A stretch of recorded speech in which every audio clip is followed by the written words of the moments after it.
I'm very much my father's daughter. When I got divorced, I took on my father's name as my last name. Ismail is indeed my father's name. You see, my previous last name before I got married, my maiden name no longer resonated. I wasn't that woman. And I definitely wasn't the woman that had been married to my ex-husband. I evolved out of that relationship. And as I sat with myself and I thought about what it was that I wanted to be known as, who my new identity would be, I realized that the very crux of it all is who I became with relation to my father. You see, as an Indian woman, I always fought to be seen, to be heard, to get the attention that seemingly my little brother would just get by breathing. And it's so crazy because here I am as a modern American woman, and that situation still remains today, even when I'm 44 years old with two teenage children of my own. And you see, when I was growing up, I was a bookworm. I preferred to be drowned in the world of Nancy Drew and Hardy Boys and, all the things. And I just loved my books. And I found the books around me to be way more comforting than the erratic behaviors of human beings around me. I never quite understood people, and I never felt like I quite fit in. So I chose to be in the world of my books. And so being at home, we'd be on road trips, we'd be in the car, we'd be hanging out with my father who worked all the time. And when I wanted to say something or I wanted to contribute something, and as the oldest daughter, I felt like I had things to contribute. I had things I wanted to say. The second I would open my mouth and share my opinion, instantly I was told, Karishma, go back to your books. Karishma, go back to your books. And it's so interesting, this juxtaposition I had in my whole life, because on one hand, I was primed by my mother specifically to excel in academics, to do the thing that all good Indian girls are supposed to do. I was a debate team captain. I was a speaker at multiple things. I did public speaking as a teenager and as a young adult. And I actually came into the world of adult education and coaching and learning and development and all these things in my professional life. But on the same hand, I always felt like I couldn't. Like a part of me felt like it felt unnatural for me to do that, even though I excelled in that. And when I look back at these kind of juxtapositions, it really comes back from this deep, deep desire to be heard, to be understood, to be given attention. And what's interesting is that pattern of wanting attention, specifically from men, was there my whole life. And even though I had female friends and women friends, there was this part of me that wanted that male attention, because the truth is, I didn't get it at home growing up with my father. Fast forward young adulthood, I got married at the age of 23 by choice. And, it's interesting because I had that same battle with my now ex-husband, where I felt like I just really wanted his attention. I wanted him to look at me.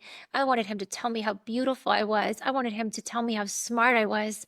And those words seemingly just didn't come. Yes, he was supportive. Yes, he was a really good husband in the time that we were married. But that attention, that I wanted, it didn't look the same way. And my ex-husband is someone who struggled with depression and really didn't have the bandwidth to give me that level of attention. And it's so crazy because I look back at all of it now. And again, I share that the divorce has been my greatest place of transformation has come through my divorce. And when I came out of the divorce and I got separated, I found myself going through this stage and I was like, wow, like, what does it mean to date? I got married when I was 23 years old. I got divorced when I was 39, almost 40.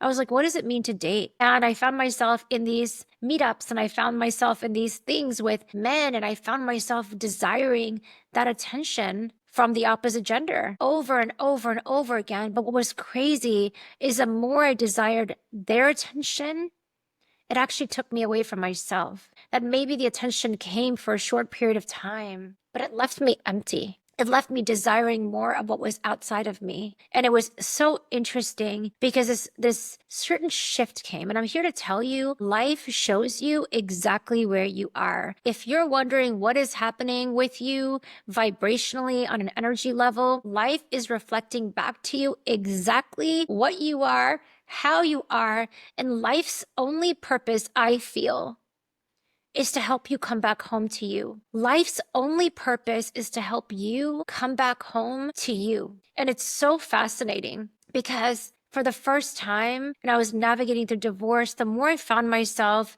needing attention from the outside, every stimulation or response I would get would show me how icky it was, would show me how disturbing it was. There was a feeling that was associated. I would come up, and I remember these couple of people I ended up meeting for drinks or dinner, and I had this sort of neediness energy, especially early on, because I wanted that attention. I'd been wanting that attention for 20 years, right?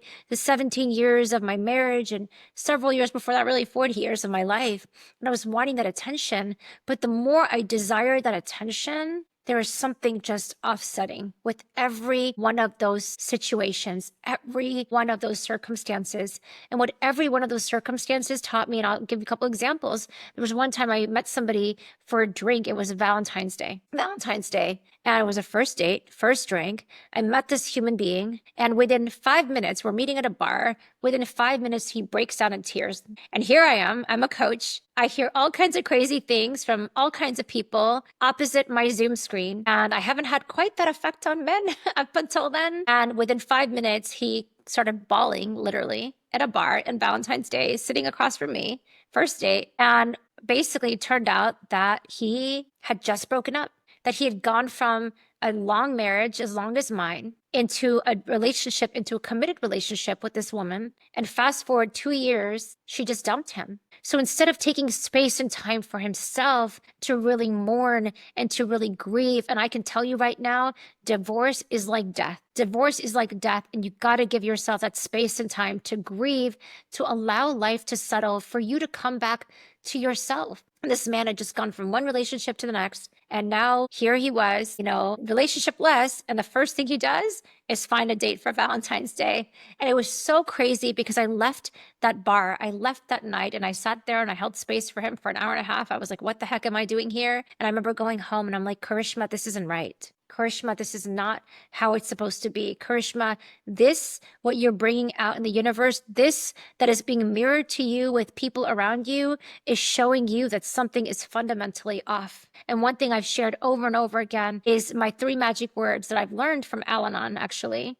And it's awareness, acceptance, action. Awareness, acceptance, action. Am I aware of what's happening? Am I accepting all the things that are happening right now to be the truth of what's happening inside of me? How you are on the inside is what you're going to put out to the outside. I'm here to tell you that over and over again. And it's been that way in my relationships with my kids, with my partner, specifically with the romantic relationships in my life, with my business, and the list goes on. I remember just sitting with myself going, this isn't right. And the last A is aligned action. What action do I need to take so I get a different response? See, my whole existence was about finding that validation on the outside, the attention on the inside, attention on the outside, thinking that that's what I would need to fill me up on the inside.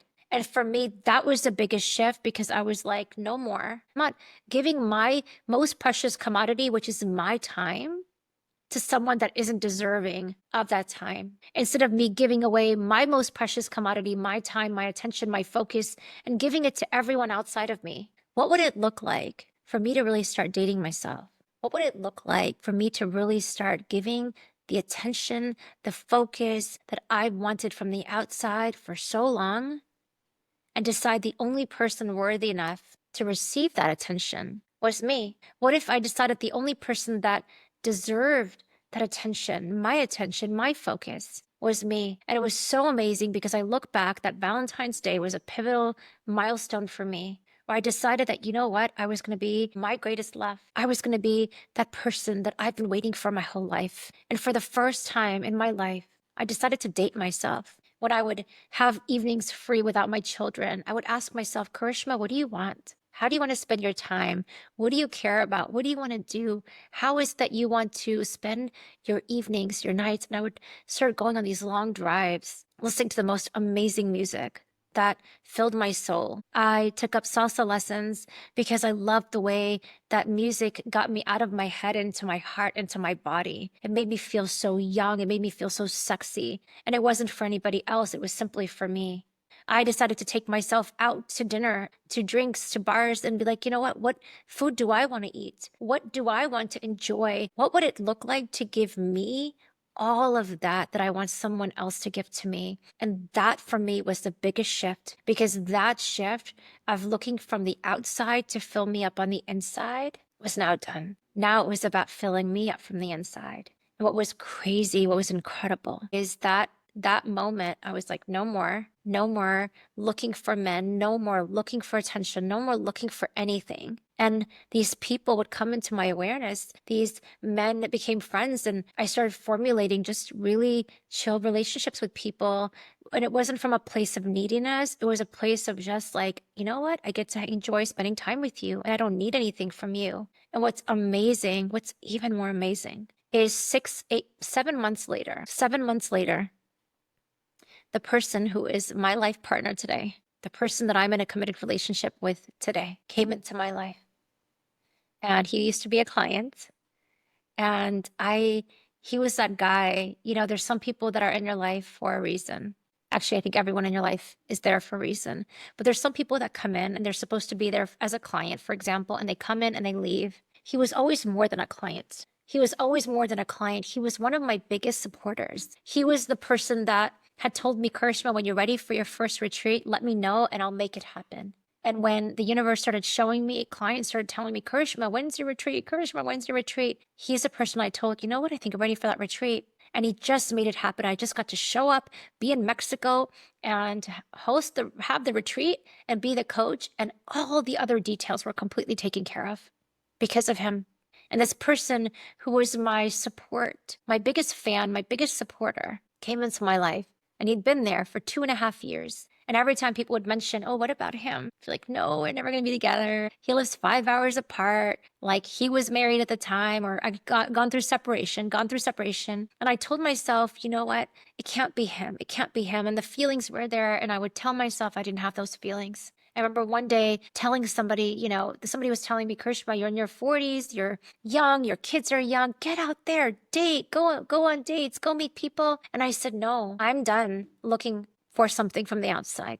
It's just going to happen. One day I'm going to wake up and this person who's my person is going to show up at my front door and he's going to be exactly what's right for me. And lo and behold, literally after Valentine's Day, around the 7-month mark, that person, previous client, who we decided that it no longer made sense for him to be my client. I had supported him in the best way that I could, professed his feelings for me. And we've been together ever since.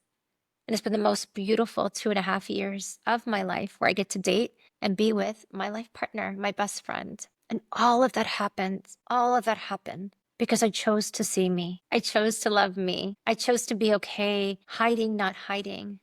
And I decided, you know what? I'm enough. I'm enough for my own love. I'm enough for my own attention. And at the end of the day, I am my father's daughter. But that relationship with my father set me up to have the most incredible relationship with myself.